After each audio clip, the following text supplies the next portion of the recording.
Shalom, Bapak Ibu dosen, serta rekan-rekan mahasiswa STTB yang saya kasihi di dalam Tuhan Yesus. Sungguh bersyukur untuk segala berkat kasih setia Tuhan dalam kehidupan kita. Satu semester ganjil telah kita lewati perkuliahan secara online. Dan saat ini kita bersyukur kita masih diberi kesempatan untuk dapat beribadah kapel secara online meskipun kita berada di tempat yang berbeda-beda. Mazmur pasal 104 ayat yang pertama berkata, "Pujilah Tuhan, hai jiwaku, Tuhan Allahku, Engkau sangat besar, Engkau yang berpakaian keagungan dan semarak." Mari sama-sama kita menyembah Tuhan, kita naikkan pujian, "How great is our God."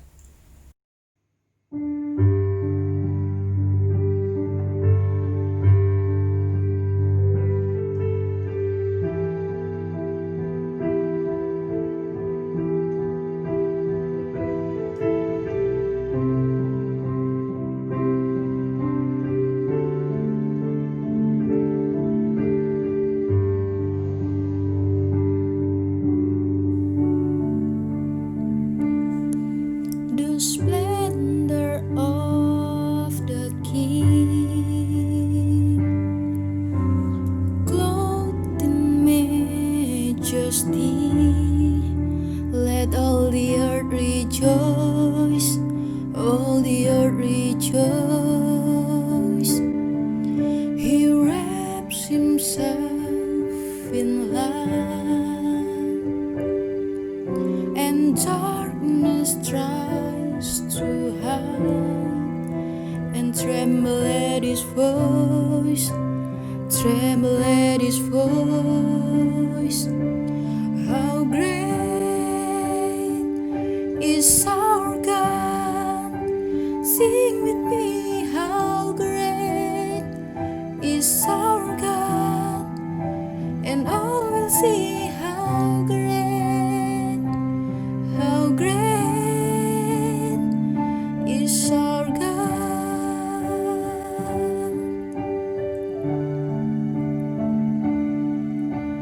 Edge to edge he stands, and time is in his hands, beginning and the end, beginning and the end.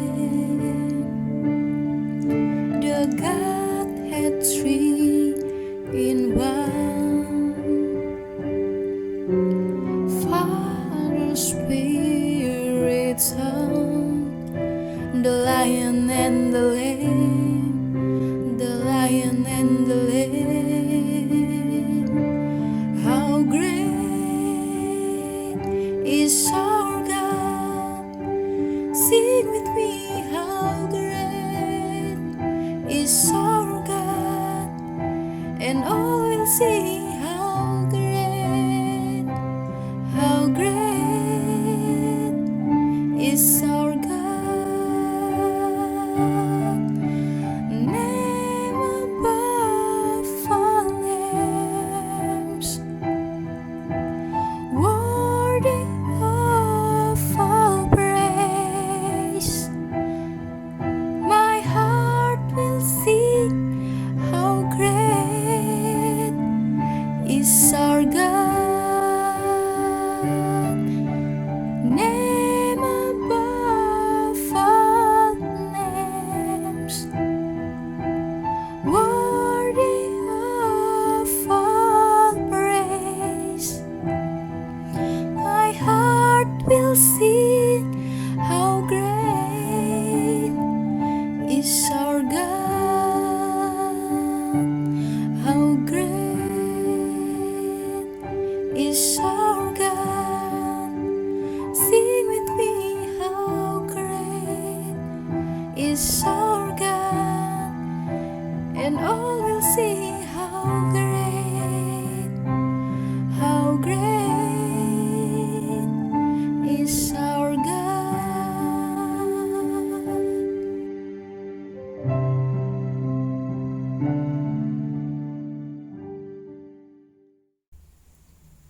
Mari kita berdoa.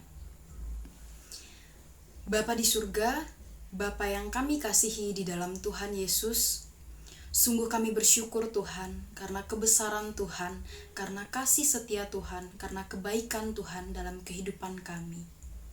Saat ini Tuhan, kami bersyukur dan kami berterima kasih untuk segala pimpinan dan penyertaan Tuhan dalam kehidupan kami.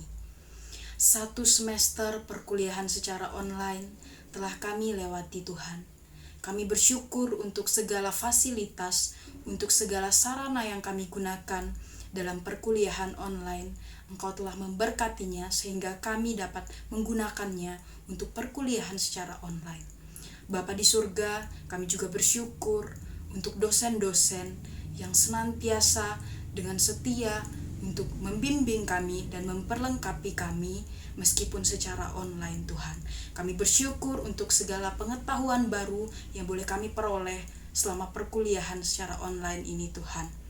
Kiranya Tuhan memberkati segala perkuliahan yang sudah kami laksanakan sepanjang semester ganjil ini.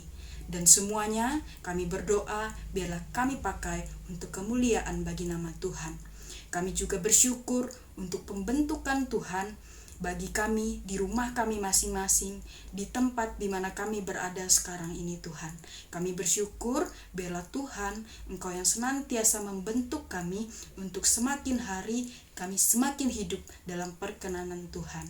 Kami bersyukur Tuhan untuk hari ini kami masih boleh beribadah kepada Tuhan meskipun secara online. Kami berdoa biarlah Tuhan memimpin ibadah kami ini dari awal hingga berakhirnya. Biarlah nama Tuhan boleh dipermuliakan dalam setiap ibadah kami. Terima kasih Tuhan, kami buka ibadah ini hanya di dalam nama Tuhan Yesus, Tuhan dan Juru Selamat kami. Kami berdoa. Amin. Saat ini kita akan diberkati melalui firman Tuhan yang akan dibagikan oleh Bapak Romi. Namun sebelumnya, mari kita ungkapkan isi hati kita kepada Tuhan bahwa kita memerlukan Tuhan untuk menjamah hati kita. Mari kita ungkapkan isi hati kita ini melalui satu pujian yang mengatakan, Ku perlu Kau Tuhan.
Menjamah hatiku,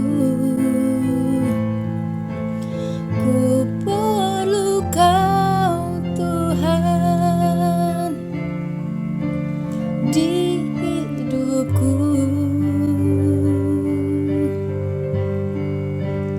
Hanya Engkau Tuhan mengerti hatiku. Hanya Engkau Tuhan yang ku perlu.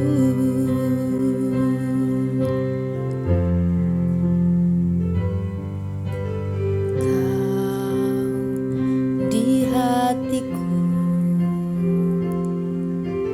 Kau di pikiranku, dan bawaku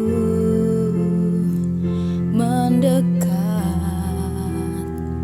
di mana Kau tinggal. Ku perlu Kau Tuhan menjamah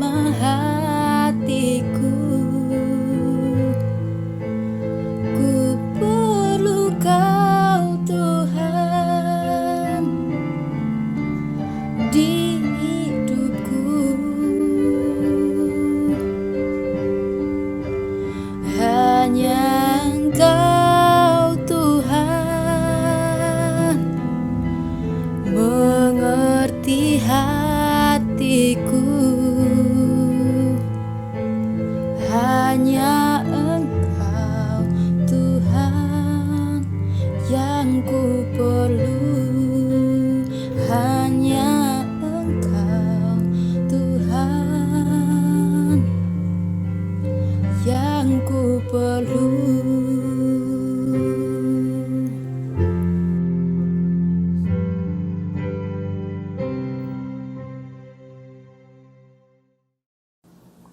Halo, Shalom, selamat pagi, salam kenal, nama saya Romi Immanuel. Senang bisa berbagi firman Tuhan kepada seluruh Sivitas Akademika STT Bandung, dan terima kasih untuk kesempatan untuk bisa berbagi firman Tuhan ini. Tema yang saya akan sampaikan pada pagi hari ini, dipenuhi dalam seluruh kepenuhan Allah. Natsnya terambil dari Efesus 3 ayat 14-21 dan Efesus 4 ayat 10-16. Teman-teman yang terkasih, saya akan bacakan beberapa ayat dari bagian firman Tuhan yang akan menjadi dasar dari pembahasan kita pada pagi hari ini. Ini merupakan doa dari Paulus. Paulus berkata demikian, "Aku berdoa supaya kamu bersama-sama dengan segala orang kudus dapat memahami betapa lebarnya dan panjangnya dan tingginya dan dalamnya kasih Kristus, dan dapat mengenal kasih itu sekalipun ia melampaui segala pengetahuan. Aku berdoa supaya kamu dipenuhi di dalam seluruh kepenuhan Allah. Bagi Dialah yang dapat melakukan jauh lebih banyak daripada yang kita doakan dan pikirkan, yang seperti yang ternyata dari kuasa yang bekerja di dalam kita." Ini doa yang sangat luar biasa, teman-teman yang terkasih. Saya mulai dari bidang studi yang lain. Dalam sebuah teori psikoanalisis atau teori psikologi, kadangkala orang bilang bahwa manusia itu dibentuk dari dua hal yang mirip-mirip. Yang pertama dari kekurangan, atau dengan istilah biasa mereka menyebutnya dengan lack. Jadi karena orang itu merasa diri kurang pada masa kecilnya, maka dia akan mengembangkan sebuah imajinasi, sebuah fantasi tentang kesempurnaan. Ketika dia mengamat-amati dirinya di depan cermin, dia akan melihat, saya rasanya kurang ini, saya rasanya kurang itu. Lalu saya mulai memikirkan sebuah fantasi yang besar, bagaimana sebuah tipe ideal dalam diri saya. Atau mungkin istilah lain dipakai dengan kata istilah envy atau cemburu. Aku cemburu dengan orang lain. Kenapa orang lain bisa begini? Kenapa orang lain punya itu? Kenapa orang lain lebih baik dari saya? Lalu saya mengembangkan sebuah fantasi, sebuah pemikiran ideal tentang bagaimana saya harus menjalani hidup dan apa yang harus saya perjuangkan untuk memuaskan sebuah kekosongan di dalam diri saya. Teman-teman yang terkasih dalam Tuhan Yesus Kristus, di dalam anugerah Tuhan membukakan itu melalui ilmu psikologi.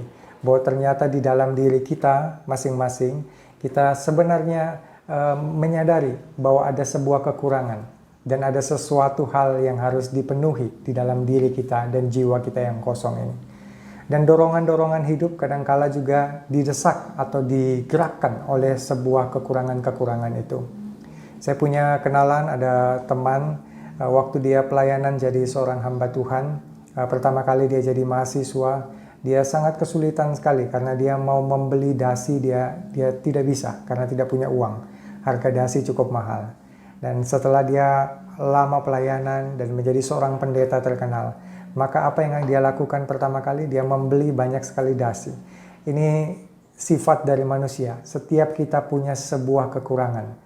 Dan kadangkala kekurangan itu muncul dari masa kecil kita. Entah mungkin kita kekurangan figur seorang ayah, kekurangan ini dan kekurangan itu. Sehingga kita mengembangkan sebuah fantasi dan kita mendesak diri kita untuk bisa mengikuti dan memenuhi kepenuhan yang kita pikirkan itu.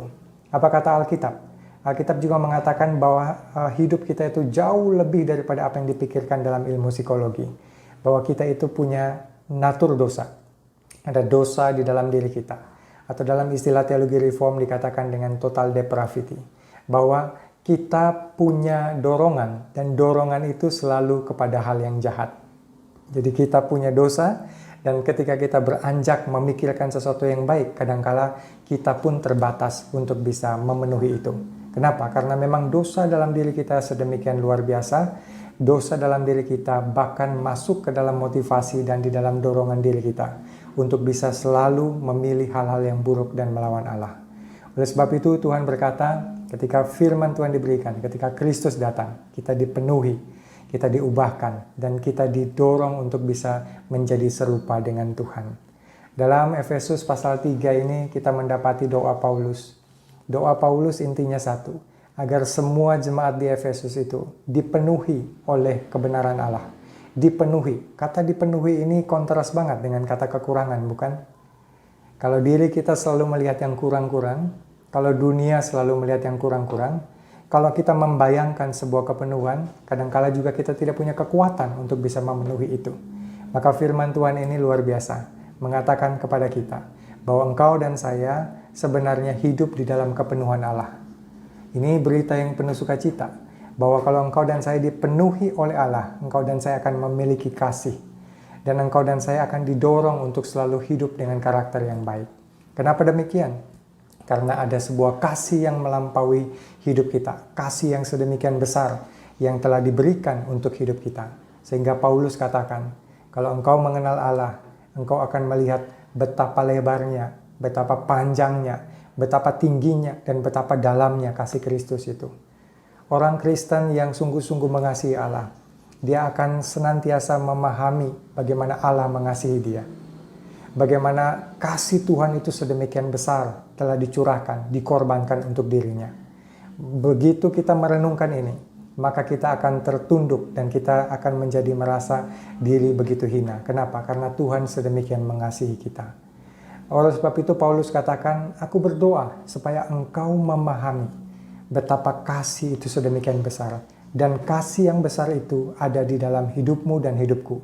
Dan biarlah kasih yang besar itu memenuhi dan engkau dan saya dipenuhi oleh seluruh kepenuhan Allah. Teman-teman, kata dipenuhi ini menarik kalau mau dieksplor lebih dalam untuk bisa memikirkan firman Tuhan ini. Saya punya beberapa gambaran tentang bagaimana memikirkan kata kepenuhan ini. Yang pertama, kalau engkau pergi ke kamar mandi, lalu engkau melihat, engkau buka keran air, kadangkala waktu buka keran air, dan engkau biasanya lupa kan untuk menutup keran air itu. Dan waktu engkau buka, lalu engkau terkaget dan engkau balik ke kamar mandi dan lihat ternyata bak kamar mandi atau ember atau wadah tempat menampung air itu ternyata sudah penuh. Dan air yang dicurahkan, air yang keluar dari keran itu memenuhi bak kamar mandi itu sehingga membuat dia keluar. Ini gambaran pertama, gambaran yang indah, bukan? Bahwa secara ilmu, bahwa air yang masuk ke dalam bak, yang keluar melalui keran, dan air yang meluber itu secara hukum fisika sama saja. Jadi jumlah volume yang masuk dengan jumlah volume yang keluar meluber itu jumlahnya sama. Artinya apa? Kalau engkau dan saya sungguh mau punya karakter yang baik, hidupmu dan hidupku mau memunculkan buah-buah kebenaran, engkau harus terus terhubung kepada Allah yang mempunyai kasih itu. Tidak ada orang Kristen yang menjadi baik dengan sendirinya, kecuali karena dia memahami kasih Allah. Ketika kasih Allah itu hadir dalam dirinya dan memenuhi hidupnya, maka dia akan meluber keluar. Dan orang lain akan merasa disegarkan dengan kehidupan orang yang berbuah ini. Teman-teman yang terkasih dalam Tuhan Yesus Kristus, itu gambaran yang pertama. Gambaran yang kedua, engkau bisa memahami tentang bagaimana kasih Allah memenuhi hidupmu. Mungkin gambaran yang kedua saya bawa kita kepada sebuah gambaran ketika Yesus dimuliakan di atas gunung. Ketika Yesus dimuliakan di atas gunung, ada murid-murid yang hadir di sana. Dan ketika mereka melihat ketika wajah Yesus mulai berubah, ketika pemuliaan itu mulai terjadi, maka tempat itu dipenuhi oleh kemuliaan Allah. Maka gambaran tentang kemuliaan Yesus di atas gunung itu benar-benar membuat orang-orang yang hadir di sana terpukau, terkagum-kagum ketika melihat betapa Allah di dalam Yesus itu begitu mulia. Teman-teman yang terkasih dalam Tuhan Yesus Kristus, pertanyaannya, apakah hidupmu sudah benar-benar dipenuhi oleh kasih Allah? Apakah engkau benar-benar menyelami betapa Allah begitu mengasihi engkau? Apakah engkau benar-benar bisa melihat kemuliaan Allah itu yang membuat matamu berbinar-binar dan membuat hidupmu tersungkur di hadapannya dan merasa diri engkau dan saya begitu hina di hadapan Tuhan? Teman-teman yang terkasih dalam Tuhan Yesus Kristus, kalau engkau mau punya karakter baik, maka perenungan seperti ini harus sampai ke dalam hatimu. dan bagaimana Kristus itu memenuhi seluruh karakter dan keberadaanmu. Lalu dalam bagian firman Tuhan ini ada yang menarik ketika Paulus mengatakan demikian. Aku berdoa supaya engkau dapat memahami, Efesus 3 ayat 18. Tapi di bagian ayat 19 Paulus katakan, dan dapat mengenal kasih itu sekalipun ia melampaui segala pengetahuan. Ini bagaimana Paulus? Kok bisa di depan dia katakan supaya engkau dan saya bisa memahami kasih Tuhan yang sedemikian besar. Tapi di dalam ayat 19 dia katakan, walaupun engkau coba memahami, engkau akan tidak sanggup memahami karena kasih Tuhan itu melampaui pikiranmu. Di dalam ayat 19 dikatakan gitu ya. Dikatakan begitu bahwa supaya kamu dipenuhi dalam seluruh kepenuhan Allah. Tetapi kasih Allah itu melampaui segala pengetahuan. Mungkin saya akan gambarkan dengan sebuah minat dalam diri saya sendiri ya. Saya ini kadang-kala suka mengamati sebuah pola atau sebuah desain di dalam alam. Saya suka melihat daun atau melihat tumbuh-tumbuhan. Jadi setiap kali melihat tumbuh-tumbuhan saya akan menemukan corak atau model desain karakter dari tumbuhan itu, teksturnya dan lain sebagainya sedemikian indah. Lalu ketika saya melihat, wah ini daunnya bagus. Lalu kalau saya berada di sebuah kebun bunga yang besar dengan banyak ragam dari bunga itu, maka saya akan beranjak dari pohon yang satu, bunga satu ke bunga yang lain. Dan semakin saya melihat satu bagian bunga, saya terkagum. Melihat bagian lain, saya terkagum. Melihat bagian lain, saya terkagum. Inilah yang mungkin dimaksudkan Paulus di dalam bagian ini. Paulus mendesak kita untuk memahami kasih itu dan memahami kepenuhan Allah itu.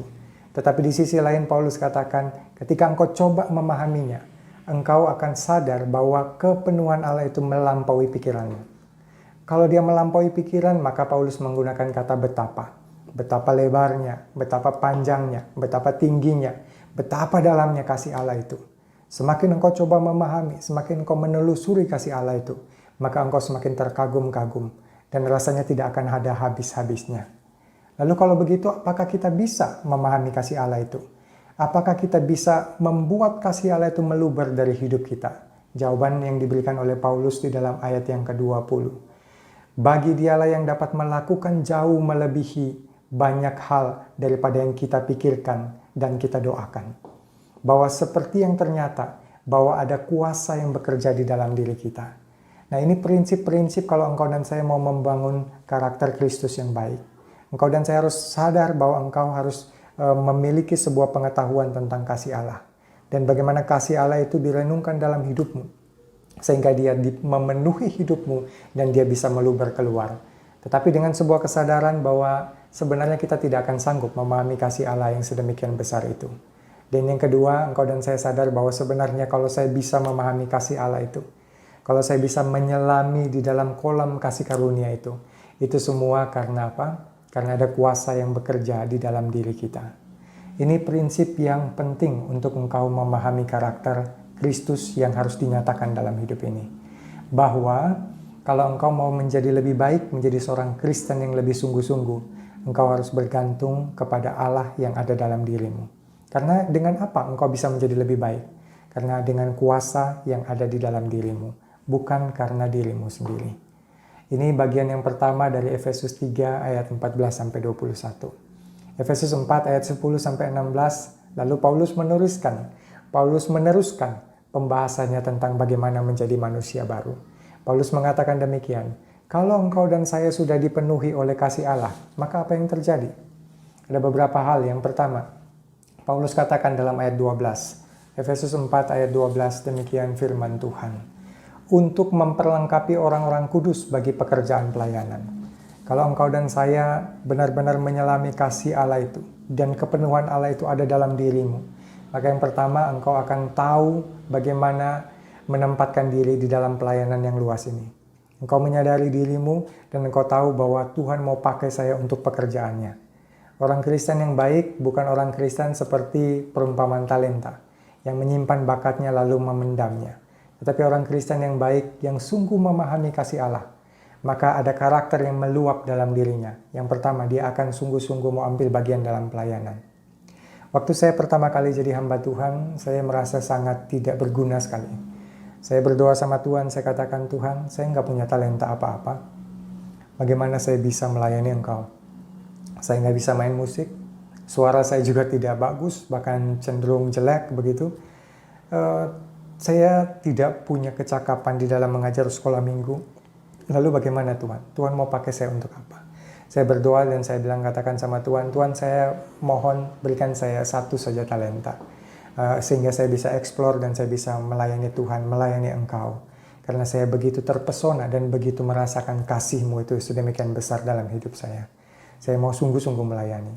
Dan puji Tuhan, sampai sekarang Tuhan terus memakai, Tuhan terus mengembangkan banyak bakat-bakat yang lain, dan Tuhan terus mengarahkan hidup ini. Saya pelayanan di gereja, dan Tuhan melengkapi saya dengan banyak hal.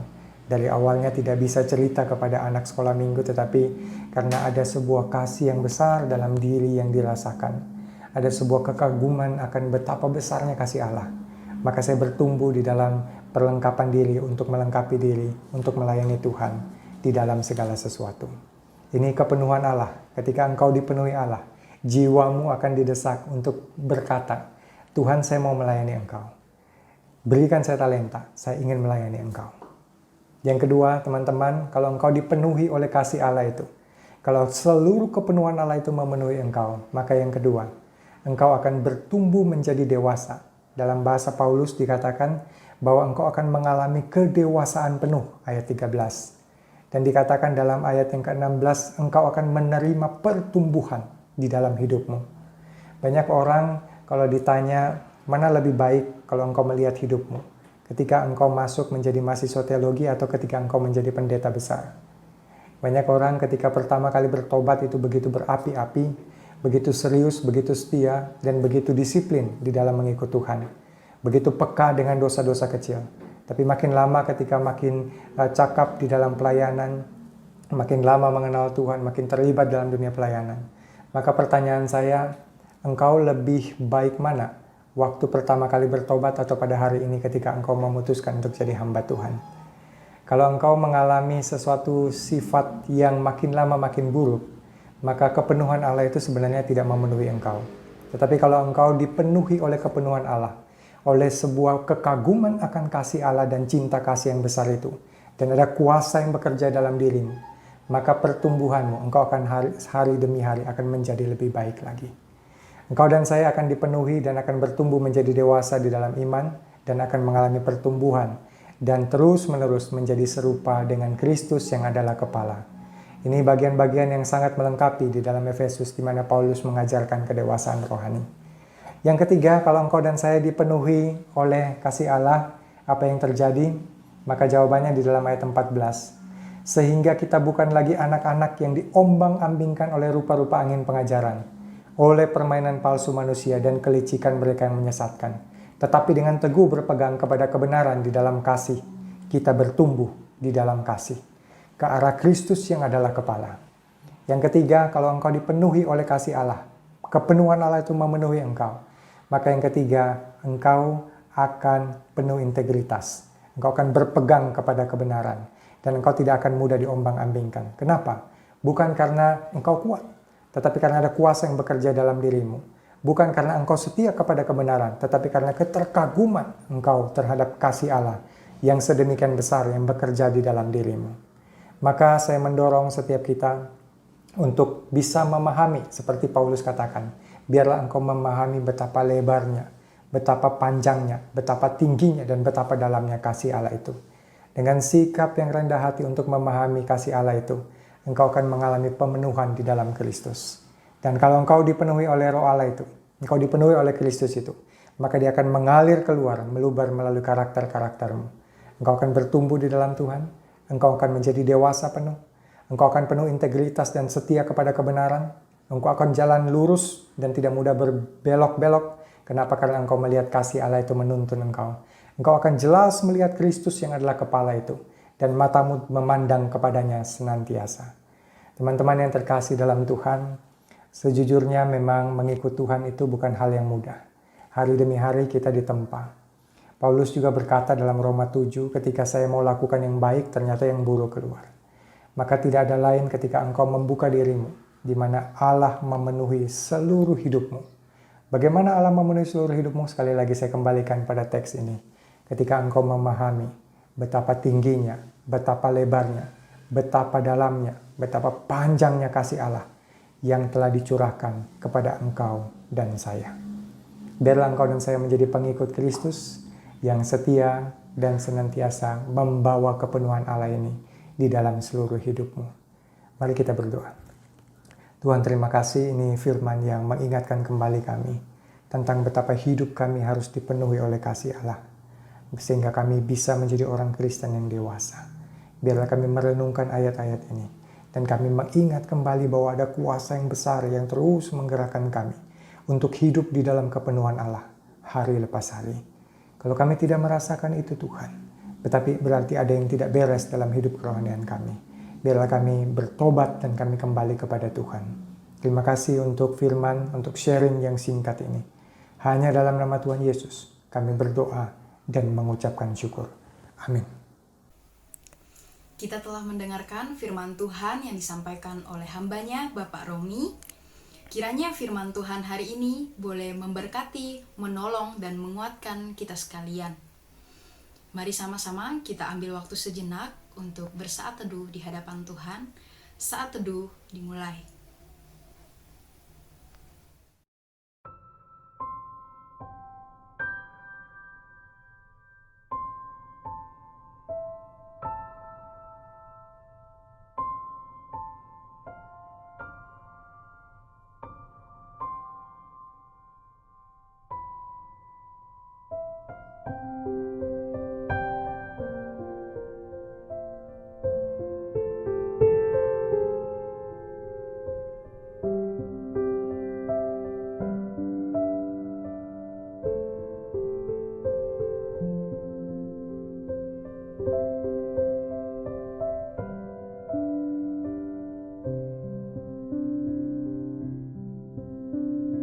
Turn your eyes upon Jesus.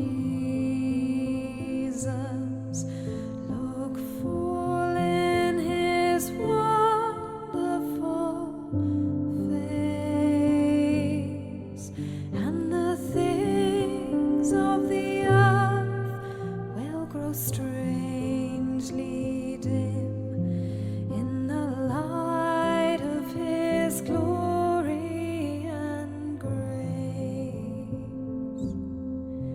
In the light of his glory and grace. Turn your eyes upon Jesus.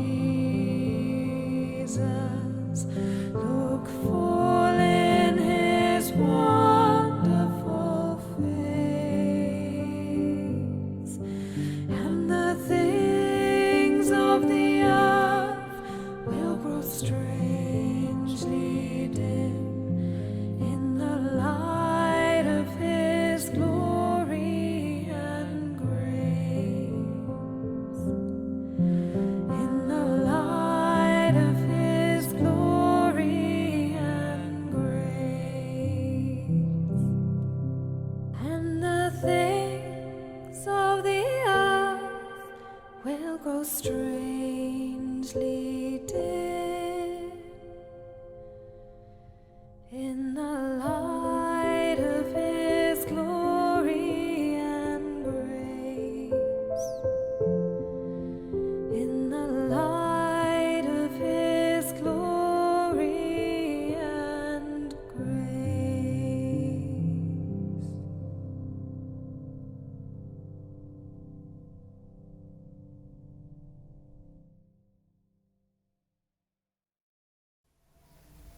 Amin. Saat teduh selesai, ibadah kita selesai. Selamat beraktivitas dan Tuhan Yesus memberkati.